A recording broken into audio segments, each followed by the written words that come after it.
మాంగళ్యమును గట్టి కామదానం సయ్యాట నీకు. ఆట బ్రహ్మకు సృష్టి అంతమే నీ దృష్టి, విష్ణుమాయలు కూడా ఆట నీకు. ఆట చదువుల తల్లి ఆట బంగారు వల్లి, ఆట చదువుల తల్లి ఆట బంగారు వల్లి.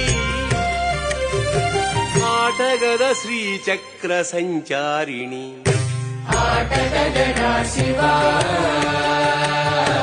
ఆటగద కేశవా.